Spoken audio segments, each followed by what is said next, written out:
তো মাত্র 24টি মেশিন দিয়ে আমাদের ফ্যাক্টরিটা স্টার্ট হয়। আল্লাহর রহমতে আজকে এই মুহূর্তে আমাদের প্রায় 16,000 কর্মী আছেন ইউ গ্রুপের। সব মিলিয়ে আমরা 300 মেগাওয়াট পাওয়ার জেনারেট করি। দেশের বিদ্যুৎ খাতে একটা অবদান আছে, বিদ্যুৎ নিয়ে ব্যবসা করছে শাহজিবাজার পাওয়ার কোম্পানি লিমিটেড। আপনি জানেন যে এই যে পরিবর্তিত পরিস্থিতি, এখন ইন্টারিম গভর্নমেন্ট চলছে।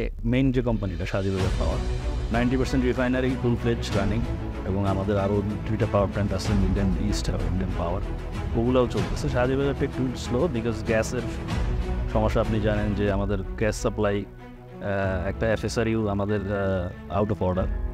অনেক শিক্ষিত মানুষ আছে কিন্তু এরা মানুষ না। এই সিভিক মানে একাডেমিক কম্পিটেন্সের পাশাপাশি সে যে একটা গুড সিটিজেন, তার যে সিভিক কোয়ালিটি, এটাকে আমরা এখন বেশি প্রেফার করি।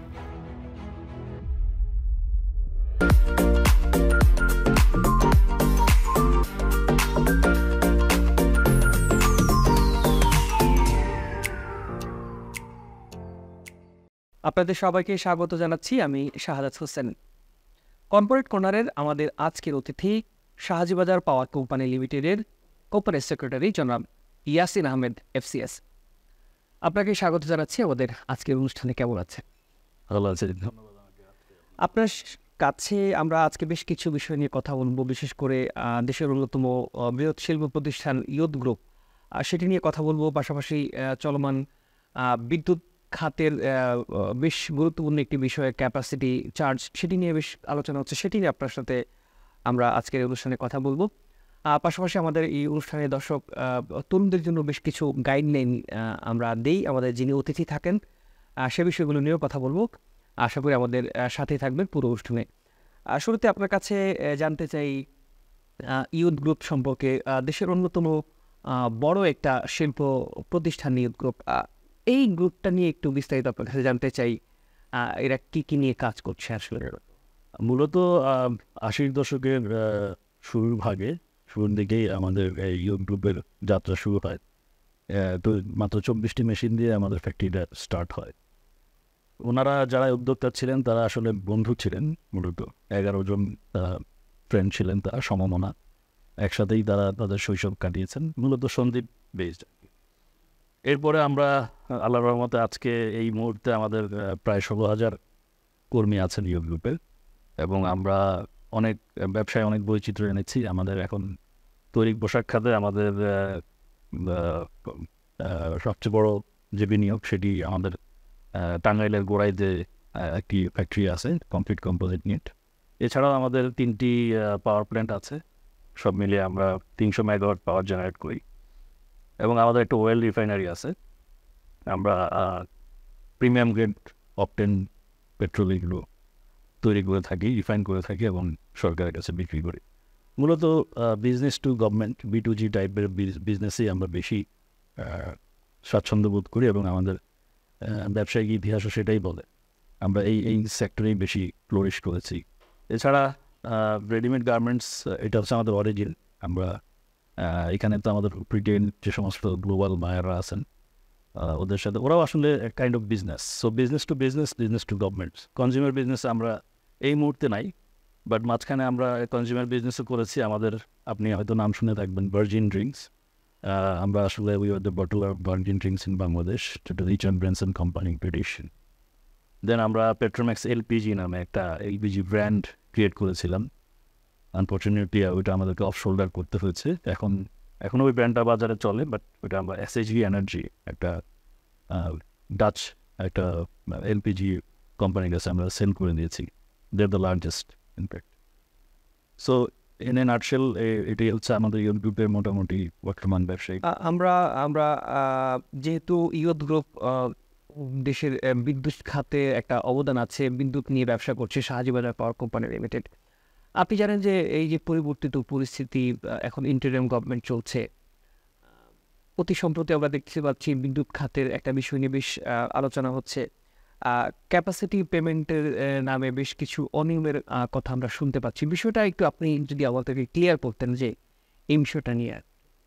নিশ্চয়ই, হ্যাঁ, এইটা আসলে খুব একটা আমাদের জন্য আসলে খুব এম্বারাসিং একটা বিষয়। কারণ আসলে এই টার্মটা সম্পর্কে আমরা খুব বেশি হয়তো জানি না। As an insider of the industry আমি আমার যতটুকু নলেজ আছে আমি এনলাইটেন করতে পারি আপনাদের। বেসিক্যালি পাওয়ার প্ল্যান্টের যে পেমেন্টগুলো হয় এটা দুইটা ভাগে ভাগ করা থাকে, একটা হচ্ছে ক্যাপাসিটি পেমেন্ট, একটা হচ্ছে এনার্জি পেমেন্ট। তো ধরুন আমার যে পাওয়ার প্ল্যান্টটি আমি করেছি, আমাদের যে 300 মেগাওয়াট পাওয়ার প্ল্যান্ট টোটাল 3টা মিলে, আমরা এই পাওয়ার প্ল্যান্টটার শুধুমাত্র একজন বায়ারের কাছে পাওয়ার সেল করতে পারি। The buyer is government, Bangladesh power develop board. তো এই পাওয়ার প্ল্যান্টটা করতে আমার যেই ইকুইপমেন্ট লেগেছে, very expensive equipment plus land, আরও বিভিন্ন ক্যাপিটাল মেশিনারিজ, সব কিছু মিলে আমার একটা হিউজ ইনভেস্টমেন্ট আমাকে এখানে করতে হচ্ছে। এখন আপনি যদি একদম খুব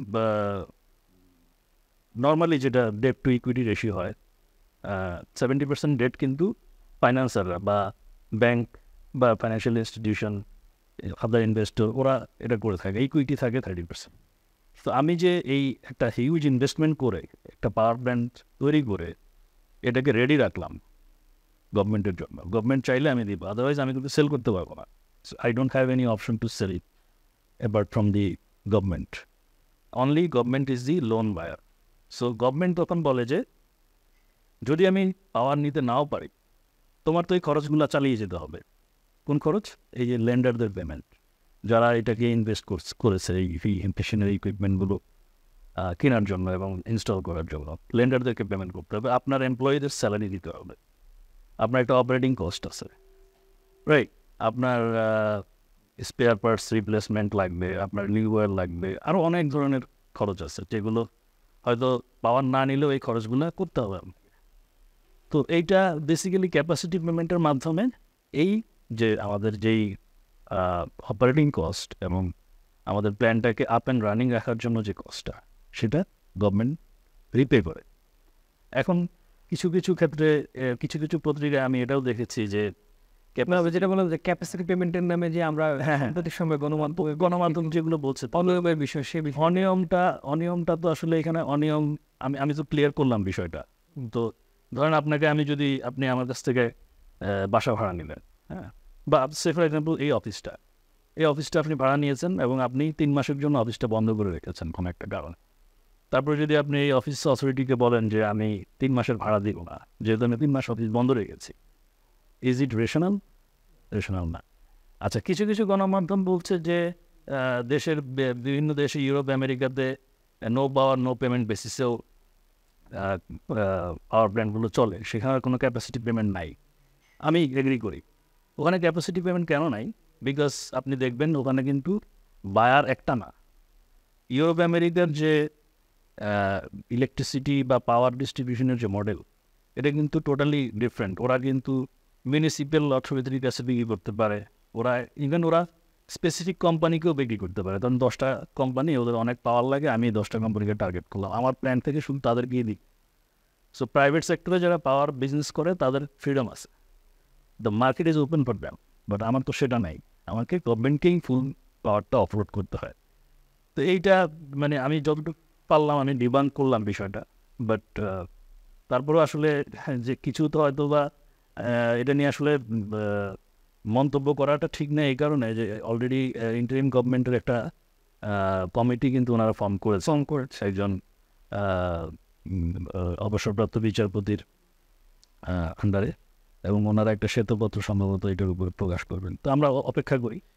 আমরা আরেকটা বিষয় জানতে চাই, যেহেতু ইউথ গ্রুপ আরেকটা বড় ব্যবসা করে গার্মেন্টস ইন্ডাস্ট্রিতে, আপনি জানেন যে খুব আমরা জেনেছি যে জিএসপি ইস্যুতে যুক্তরাষ্ট্রের সাথে ডক্টর ইউনূসের আলোচনা হবে। অনেকে আশা প্রকাশ করছেন হয়তো বাংলাদেশে যে জিএসপি যে সুবিধা, সেটি ব্যাপারে হয়তো বা আমেরিকা নতুন করে ভাবতে পারে। বিষয়টাকে আপনি কীভাবে দেখছেন, কী মনে করছেন? বিষয়টা তো অবশ্যই পোশাক শিল্পের জন্য এটা খুবই একটা পজিটিভ একটা ভাইব আমি বলবো। আর জিএসপিটা মূলত বন্ধ হয়ে গিয়েছিল 2013 সালে, সো ইটস লং ব্যাক, এবং এরপর থেকে কিন্তু আমরা we could adapt ourself. Without জিএসপিও আমরা, মানে এটা তো একটা প্রেফারেন্স ছিল, তো ওই প্রেফারেন্সটা ছাড়াও কিন্তু আমরা আমাদের ক্যাপাসিটিটা অনেকটা তৈরি করেছিলাম। উইদাউট জিএসপিও আমাদের গার্মেন্টস ইউএসএতে এক্সপোর্ট হচ্ছিল, ইউএসএর কিছু কিছু বায়ার নিচ্ছিল, because of our quality, because of our price, আমরা তো অনেক price competitive. So GSP will definitely add another big advantage for the clothing industry. আমরা আরেকটা গুরুত্বপূর্ণ বিষয়ে আপনার সাথে একটু আলোচনা করতে চাই। সেটি হচ্ছে দিন, দিন আমরা দেখছি বাংলাদেশের যে কর্মসংস্থানের জায়গাগুলো এখানে অনেক চ্যালেঞ্জ হয়ে যাচ্ছে। যারা শিক্ষিত তরুণ অনেক বেকার তৈরি হচ্ছেন। দেশের অন্যতম বড় শিল্প প্রতিষ্ঠান আমরা যদি বলি উদ্যোগ, সেটি এই তরুণদেরকে কিভাবে কর্মসংস্থানের সুযোগ সৃষ্টি করছে, সেটি কি একটু বলতে পারবেন? হ্যাঁ, অবশ্যই। আমরা তো আপনি তো আলোচনার প্রথম দিকেই আমি বলেছি আমরা প্রায় 16,000-এর মতো লোক আমাদের ইয়ুথ গ্রুপের বিভিন্ন প্রতিষ্ঠানে কাজ করে। এর মধ্যে সবচেয়ে বড় এমপ্লয়ার আমাদের কম্পোজিট নিট, যেটা কমপ্লিট কম্পোজিট নিট, সেখানেই প্রায় 14,000-এর মতো আছে, 14-15,000। বাকি আমাদের রিফাইনারি, পাওয়ার প্ল্যান্ট, এগুলোতে মিলে প্রায় আরও 1,000 খানেক এমপ্লয়ি আছেন। মূলত আমরা আসলে টেকনিক্যাল লোকজনই বেশি আমাদের নেওয়া হয়, ইঞ্জিনিয়ারিং ব্যাকগ্রাউন্ড। আর আমরা ইকুয়াল অপরচুনিটি প্রেফার করি, প্রত্যেকের জন্য সমান সুযোগ, এবং আমাদের খুব স্ট্রাকচার্ড এবং রোবাস্ট রিক্রুটমেন্ট পলিসি আছে। আমরা এটাকে ফলো করার চেষ্টা করি।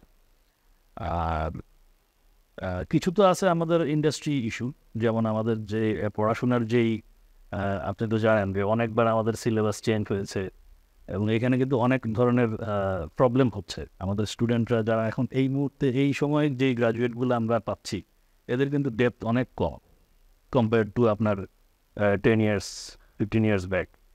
তো এদের পড়াশোনার মানটাও কিন্তু অনেক নেমে গিয়েছে। প্লাস আমাদের যে অনেক আগে থেকে যে সমস্যাটা ছিল, আমাদের এখানে ভোকেশনাল এডুকেশনের খুব একটা অভাব, এবং ইন্ডাস্ট্রির সাথে একাডেমির বিশাল একটা গ্যাপ। আপনি আপনার এই বিভিন্ন বিজনেস স্কুলগুলোতে যেখানে MBA করাচ্ছে, বিভিন্ন প্রাইভেট ইউনিভার্সিটি, আপনি দেখুন ওনারা আমেরিকান বই পড়াচ্ছে, এবং সব আমেরিকান বিজনেস কেস, যেগুলো আসলে কোনো রেলিভেন্স নাই বাংলাদেশে। অথচ বাংলাদেশে কিন্তু অনেক গার্মেন্টস ফ্যাক্টরি বলেন, কনজিউমার ব্র্যান্ড বলেন, আরও গ্রুপ অফ কোম্পানিজ বলেন, ব্যাংক বলেন, আমাদের অনেক বিজনেস কেস ছিল, কিন্তু এগুলো নিয়ে কেউ কাজ করছে না। তো এই জায়গাগুলোতে ইমপ্রুভমেন্টের সুযোগ আছে আর কি। আর ইয়ুথ গ্রুপে যদি আপনার যেটা বলছিলাম যে যেসব তরুণ ইয়ুথ গ্রুপে তাদের কর্মসংস্থান, ইয়ুথ গ্রুপের জন্য তাদের জন্য একটা গাইডলাইন। আমি একটা সিক্রেট মানে রিভিল করতে চাই, যেটা আমরা যখন রিক্রুটমেন্ট বোর্ডে আমরা থাকি বা আমরা করি, আমরা যখন সিভিগুলো দেখি, আমরা কিন্তু ওই যে গতানুগতিক ডিগ্রি, গ্র্যাজুয়েশন, পোস্ট গ্র্যাজুয়েশন এগুলা দেখি। বাট এখন আমরা যেটা সবচেয়ে বেশি প্রেফারেন্স দিই, আপনার এক্সপিরিয়েন্স। আপনি কোনো একটা ভলান্টারি কোনো একটা কাজ করেছেন কোথাও, বা আপনি একটা ভালো কোথাও ইন্টার্নশিপ করেছেন, অর্থাৎ আমি আপনার সিভিক সেন্সটা বা আপনার এক্সট্রা কারিকুলার অনেক অ্যাক্টিভিটিস আছে। আপনি একজন ভলান্টিয়ার হিসেবে কাজ করেন, আপনি ডিবেট ক্লাবের মেম্বার ছিলেন, আপনি অনেক সোশ্যাল ওয়ার্ক করেছেন, আপনি কোনো এনজিওর হয়ে কোনো একটা কাজ, অথবা আপনি বন্যা দুর্গত মানুষের জন্য কিছু করেছেন। এই যে এক্সট্রা ক্যারিয়ার, বিকজ অনেক শিক্ষিত মানুষ আছে কিন্তু এরা মানুষ না। এই সিভিক্স মানে একাডেমিক কম্পিটেন্সের পাশাপাশি সে যে একটা গুড সিটিজেন, তার যে সিভিক কোয়ালিটি, এইটাকে আমরা এখন বেশি প্রেফার করি। তো আমার মনে হয় আরও বড় বড় যে সমস্ত গ্রুপ অফ কোম্পানিজ আছে, ওরাও কিন্তু আস্তে আস্তে এদিকে টার্ন করতেছে। তো শুধুমাত্র গতানুগতিক ডিগ্রি দিয়ে কিন্তু এখন আর জব মনোযোগ দিতে হবে। আপনাকে অনেক ধন্যবাদ। আমরা অনুষ্ঠান শেষ করার আগে একটা গুরুত্বপূর্ণ বিষয়ে কথা বলবো। আপনি জানেন পরিবর্তিত পরিস্থিতিতে দেশের আর্থিক খাতে বেশ সংস্কারের উদ্যোগ নিয়েছে এই ইন্টারিম গভর্নমেন্ট। আমরা দেখতে পেয়েছি, আমরা যেহেতু দেশ সমাচার, আমরা ব্যবসা কেন্দ্রিক শেয়ার বাজার, তারপরে হচ্ছে ব্যাংক অর্থনীতিতে কাজ করি। আমরা ক্যাপিটাল মার্কেট নিয়ে ছোট্ট করে একটু আলোচনা করতে চাই। সেখানে শেয়ার বাজার খাতেও আমরা দেখছি বেশ সংস্কারের উদ্যোগ রয়েছে, বিশেষ চেয়ারম্যান পরিবর্তন হয়েছে, নানান পরিবর্তন হচ্ছে। কিন্তু ওই সরকারের পরিবর্তনের পরপরই আমরা দেখতে পাচ্ছি যে আসলে শেয়ার বাজারটা তার যেই গতি প্রকৃতি, সেটিতে আসলে এখনও ফিরে আসতে পারেনি। আপনার কাছে কি মনে হয় যে এই বাজার সম্পর্কে, বর্তমান বাজার পরিস্থিতি নিয়ে একটু আপনার কাছে বিশ্লেষণ জানতে চাই। কি মনে হয় বাজারটা আগামী ভবিষ্যৎ কি? আসলে বাজার তো খুব শর্ট টার্ম যদি আপনি এটা একটা রেজাল্ট দেখতে চান, এটা আসলে আমাদের মানে ঠিক হবে না, সময় দিতে হবে আর কি বাজারকে। নতুন যে রাশেদ স্যার এসছেন, উনি একজন ব্যাংকার, এক্স ব্যাংকার। আমাদের সবচেয়ে বড় প্রবলেম ছিল ক্যাপিটাল মার্কেটের, ওর সবসময় একটা দ্বন্দ্ব ছিল কেন্দ্রীয় ব্যাংকের সঙ্গে। আমি খুব আশাবাদী, কেননা যিনি এখন নতুন চেয়ারম্যান হিসেবে এসছেন, উনি যেহেতু একজন এক্স ব্যাংকার, এবং ওনার সাথে সেন্ট্রাল ব্যাংকের খুব একদম বটম থেকে শুরু করে টপ লাইন পর্যন্ত ওনার বেশ ভালো যোগাযোগ রয়েছে।